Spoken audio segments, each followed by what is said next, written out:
Hi, I'm Adam. And I'm Nitzan. And you're listening to Stories from the East and West, a show with little-known stories from Central and Eastern Europe that changed our world. For today's episode, we've got something special for you. We sent our producer Wojciech to the Czech Republic. And then, later on in London, Adam and Wojciech recorded this episode together with... I'm George Kinjal. I'm Luke Jones. And we have a podcast together about buildings and cities, which is self-explanatory. We're joining forces with Luke and George because of the very unusual story we wanted to tell you today. It's about a shoemaker who started building a utopian city. Coming up on Stories from the East and West. And about buildings and cities. Zlin, Praha, Warsaw, Madrid, London, Paris, New York, Casablanca. Where you see a kind of totality of the human presence. Absolutely. That is exactly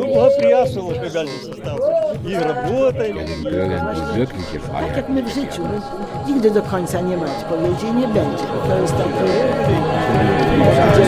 Stories from the Eastern West. Thomas Batian, born in 1876, was the founder of the Batian Shoe Company. For years, this Czech company was the absolute #1 footwear brand in Europe. By the time Thomas died in 1932, it was a multi-industry, worldwide business. Back at the beginning of the 20th century, however, his company was struggling to get off the ground. But Thomas Batian was relentless. Despite facing bankruptcy, he traveled to the United States. And there, he took the worst jobs at the Ford factory.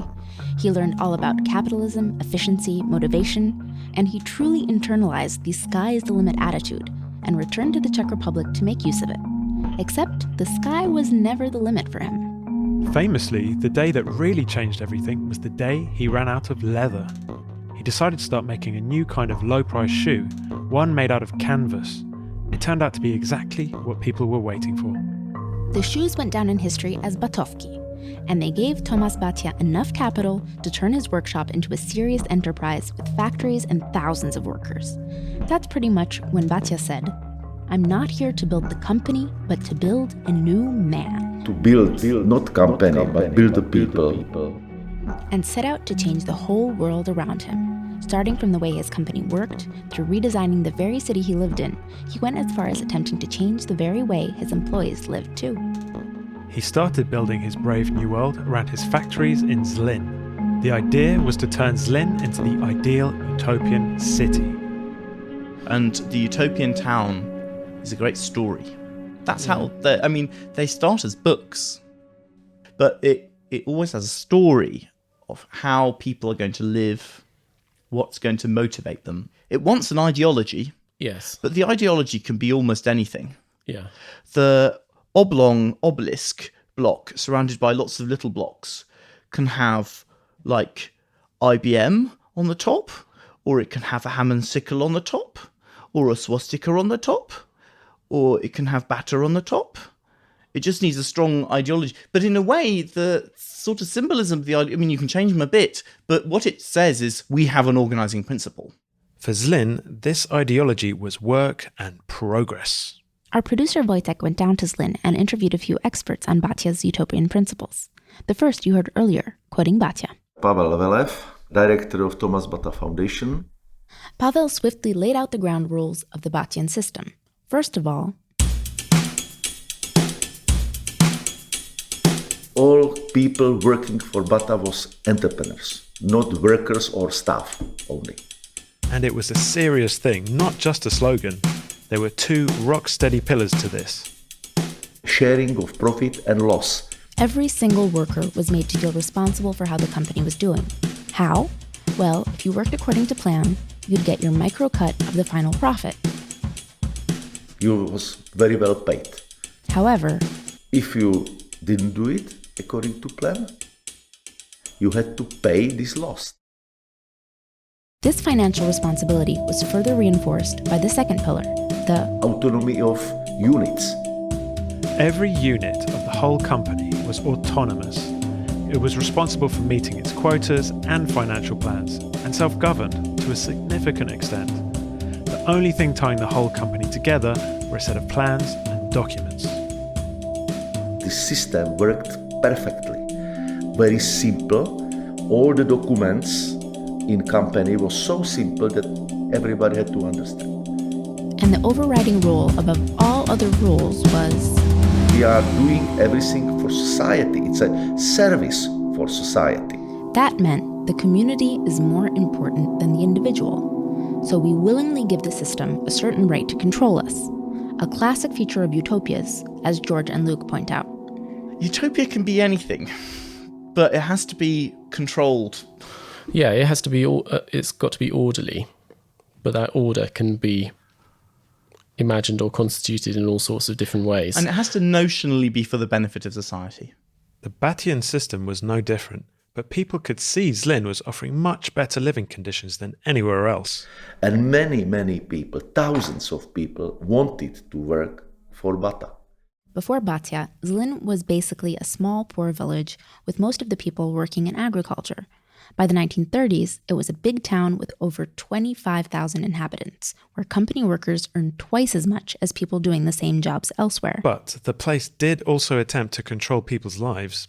And the way they were doing it was the most peculiar thing of all. Listen to what Wojciech Kubicek, an expert on Zlin and Batia, revealed to us. The architecture was functioning as an engine for the whole system, a whole paternalistic system over father of Thomas Batia and the heads of company and the children, the workers. To better understand how paternalistic ideas blend with redesigning a whole city, we asked Luke and George from About Buildings and Cities to take us a bit deeper. Well, there are a few things to talk about. Things were about to get exciting, weren't they? From above, Zlin looks like a clever kid's drawing. It was carefully divided into single-purpose areas. The industrial part, a center where people ate and shopped, and then the residential districts. Rolling hills in the background. They're thickly forested. There's lots of trees, there are trees everywhere. There's grass and trees in the foreground.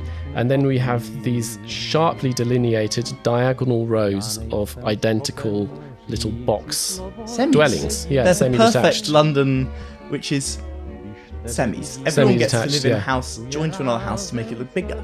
Yeah. So it's a suburban house type, isn't it? It's like a classically suburban house and type. it's sort of a garden city. The Garden City. This was a 19th century idea from a British gentleman called Ebenezer Howard. Howard believed that an ideal city would be one full of gardens. Batia had read his book, loved it, and tried to sort of make it happen in real life, but in his own capitalist manner. Yes. Everyone's got a plot of land. We're going to be connected to nature, a little one, but it's also on a grid. Yeah, that's what's... Which is it's also hyper anti-picturesque. You've got Yeah. this rolling landscape and you choose to machinize it. Yeah, because you can follow the line of houses and you can see like there's like 20 in a row. So whereas the classic garden city would place the houses in such a way that they're disposed to create these little nooks and crannies in this sense of lots and lots of little neighborhoods which obscure the size of the overall development. In this example, they're arranged in such a way that you kind of read its massiveness through the repetition and through the sort of visible repetition of elements. And also having the open vistas means you will always see the big factory buildings. Yes. The company built over 2,200 so-called Batia houses. In Czech, people would call them batovky, after those basic canvas shoes. These almost identical semi-detached or twin houses were for workers and their families. They embodied the Batian principle. Work here in factory collectively, but live in the houses individually. Batia wanted his workers to spend their free time gardening, taking care of their families and houses, rather than looking for entertainment or trouble elsewhere. Characteristically, in such places, there are no pubs. You try and keep people from... No make fun it, in Chocolate Town. Yeah, make it impossible for people to go and get drunk when, go and take all their pay packet and spend it all on booze before they get home. That won't happen because it won't be possible. That's right. Even today, you can still hardly find any bars in the old residential areas. Alcohol wasn't forbidden, but it wasn't sold in any Batia shops either. And of course, that was where everybody was buying their food because the prices were very low. So they were being paid by Batia to buy product in Batia shops. It was a pretty cheeky arrangement. The houses were crammed together and the fences low enough so that everybody could peek into their neighbors' gardens at all times. Again, a utopian trademark.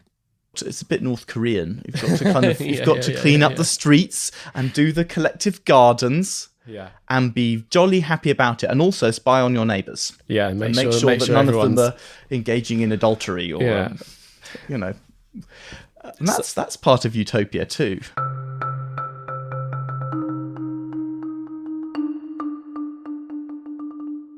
There was also a higher form of control, literally. In the middle of the town, the Batian company built the very first skyscraper in the Czech Republic. It had two features that Luke and George found fascinating. The first was its roof terrace, which for them was a clear embodiment of the panopticon, which is this famous prison which has a single observer at the centre who can see into all of the cells. It's by Bentham. Circular wall of cells, but several high, where the inside wall is a grill, so you can see in. And in the middle there's a tower. Yeah. And the tower has a slit window running around it, so the prisoners cannot see the observer. Yeah. And it means that anyone can be observed, and everyone is unsure as to whether they are being observed. Yeah. So it is a necessity, given the conditions of a punitive system. Yeah. Everyone will behave well, and not only will they behave well in the instant by coercion, but they will generate the habit of behaving well and become ideal citizens. Because they never know whether they're being observed at any moment. So in the context of the Bata Tower and the observation deck, it's much less of an issue as to whether Thomas Bata is actually standing up there with a pair of binoculars looking at you, but it's much more about, at a symbolic level, you are constantly seeing the source of the observation rather than literally being observed. The skyscraper's other feature was mind-blowing. They installed an elevator office on one side of the building.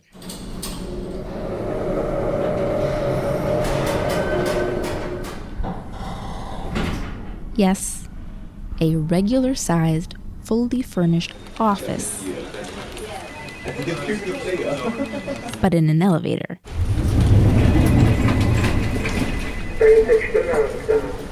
It could stop at every one of the building's 16 floors, plus go up to the observation deck at the top. You don't know where the boss is, like he could be anywhere. The elevator could be on any floor. So that in a sense, I think that the two devices of the observation deck and the office inside the elevator are related, because they are about creating, you sort of have to behave as if the boss is on your floor at all time, because he could be at any moment. Although it must have been built to keep control of things, this bizarre office lift thing was probably also quite inspiring.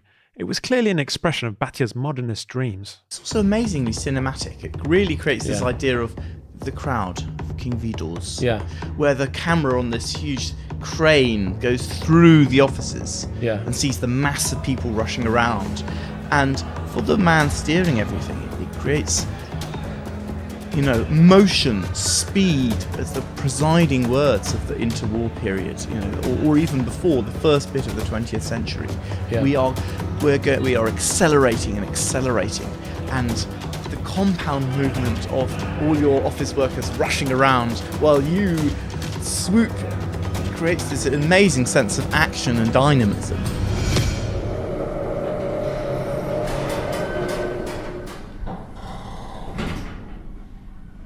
All these observation decks and houses looking into each other, plus all that work.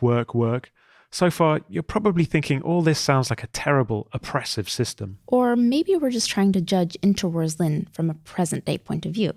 At least in part because of the legacy of these utopian societies that people were trying out in the mid-20th century. No one would propose that now, because we know it's associated with some really terrible things. But it wasn't associated with really terrible things before all that happened. Like now we think of like a controlled state, and at the time people were a bit worried about like the French Revolution or whatever, but the French Revolution, anarchists. The reign of terror is not quite the same as the Holocaust or the Gulag. Yeah. So people were less frightened of it. Yeah. I mean, some people were, people did write against it, but people, like, now we are really touchy about this sort of stuff. Yeah. And people weren't as touchy. Whether we now see it as overly authoritarian or not, we have to remember that this whole system was basically part of a mutually agreed contract. Batian was giving his employees the chance of a better, more affluent life.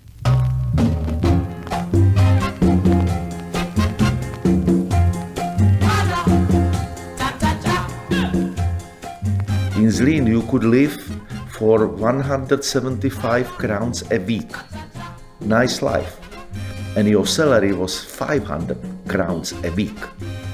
And in our country generally was 250 cost of the week, and 250 was your average salary in our country this time. But he also demanded they completely buy into the system. Let's reintroduce Wojciech Jakubicek, curator at the Zlin Regional Gallery.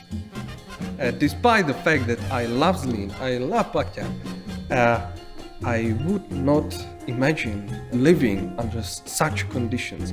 But I know many people, many old people who lived under those conditions, under the 24-hour control from the company. And they said, okay, but that wasn't any problem.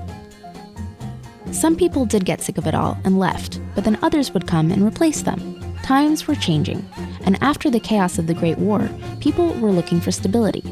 And Batian definitely provided that, even though, from today's perspective, it all seems rather authoritarian. Or, as Jakubicek puts it, they sometimes use the word paternalistic, that no matter whether you're children, whether you're adult, the system, the company, is looking after you as a personality, after your free time, because they said, okay, you're working in factory, but in the afternoon you should also study. Move yourself forward. The Batian Foundation conducted a survey. It was for people who lived in Zlin during the interwar period. One of the questions was, if you had a chance to start your career over again, would you still work for Batian? Everybody told I will start again in Bata company because it was an excellent life for us. We had everything. And the company itself was doing great. And in the 30s, the Bata was on the all continents except the Antarctic. Worldwide company. It was the biggest employer in Eastern Europe, so dominant, so stable, that you could say people who worked for it lived in a parallel reality, or a separate country at least. It was one of only a few companies that got through the Great Depression after the Wall Street crash without much going wrong. It was on the path to limitless expansion, and one of the biggest reasons was that the Batian system was educating its citizens from very early on. The goal was to turn each of them into a Batiaman, or a Batovec in Czech. Here's Dr. Zdeněk Pokluda from Batian University. A slovo Baťovec víceméně znamenalo... The word Batovec generally meant a person who worked for the Batia's company. In the strictest sense, these were people who graduated from Batia's School of Work. Baťovskou učňovskou školou. In 1925, Thomas Batian founded an apprentice school, and this school was supposed to raise and educate future employees. A ta učňovská škola vychovávala pracovníky. They were to be brought up according to the principles of responsibility, self-sufficiency, self-consciousness, and thriftiness. Kids who attended the Batian School of Work were supposed to become the backbone of the company. The smartest would end up opening branches elsewhere in the world, but all would end up doing something intrinsic, be it factory worker or mechanic. Not only were they immersed in this culture, but they were armed with plans for a replicable city, a key factor that contributed to the company's expansion. So one of the most modernist things about Zlin as a proposal, and certainly one of the things which I think is strongly related to the projects of Le Corbusier, or Le Corbusier's way of seeing the town, is this fact that it creates a sort of general and adaptable model which can then be rolled out in more or less any location. Batia believed Zlin was so organised that the model could be replicated and exported anywhere on the planet. And it actually was being exported, and on a massive scale. Wherever the Batia company was mining a certain resource, such as rubber or steel, it would start a city. Those cities are still there. Batangar in India, Batatuba in Brazil, Bataville in Canada. For real, we're not making these names up. And in the UK, East Tilbury. Tilbury. And it's funny going around there because it's got a big bronze statue of Thomas Batter. The roads are all Batter Avenue. Yeah. There's Batter Avenue and there's Thomas Batter Avenue or Thomas Batter Road. Yeah. Like within a town with not very many roads. Love it or hate it, the Batian system was efficient and attractive to many people. But whether it really was sustainable and could have kept going to the present day, we'll never know. It all abruptly ended with World War II. The Batia family was exiled and the whole company nationalized, taken over and reformed according to the post-war communist order. Today, the Batia company still exists in a different form, and it definitely has had some considerable success in the post-Batian era, but the utopian principles, the culture, that's all disappeared. Without new alumni coming from the Batia School of Work and most managers coming from other companies, it gradually became a normal company, however cool or iconic their designs remained. And what's Zlin like today? Let's ask our producer Wojciech, seeing as he was just there a few months ago. Well, Zlin is fine. It's beautiful and I really loved it.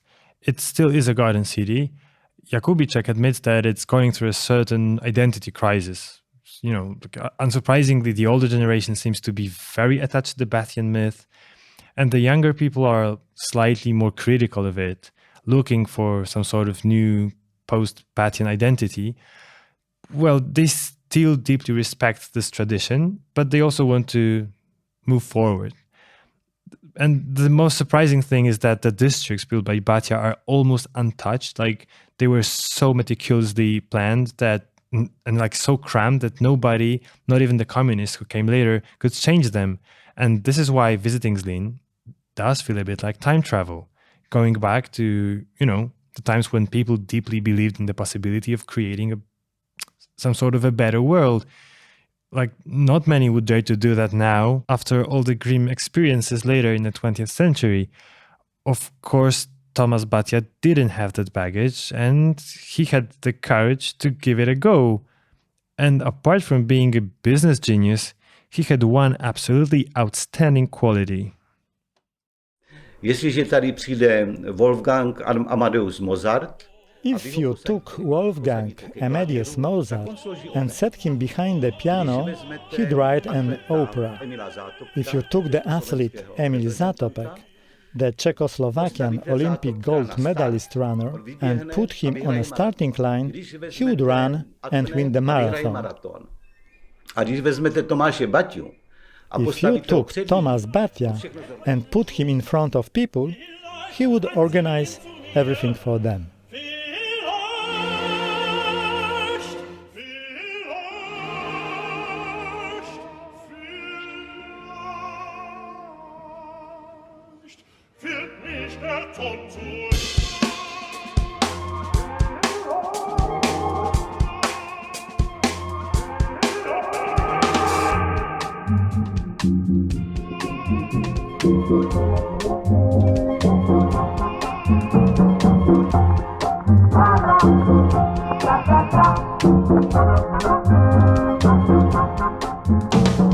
Stories from the East and West is produced by Culture.pl and was hosted by Adam Żuławski and me, Nitan Reisner.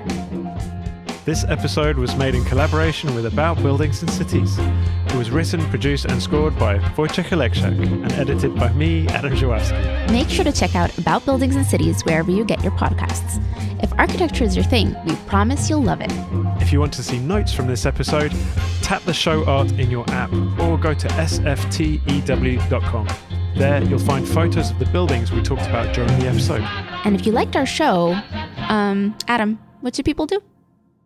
Tell just one person about the show. Just one. That's all we ask. One person. And make sure you check our feed in 2 weeks. A new episode drops on December 6th. It's about a world-famous theater that hardly anybody ever gets to watch. But one of our team did. Be sure to listen then.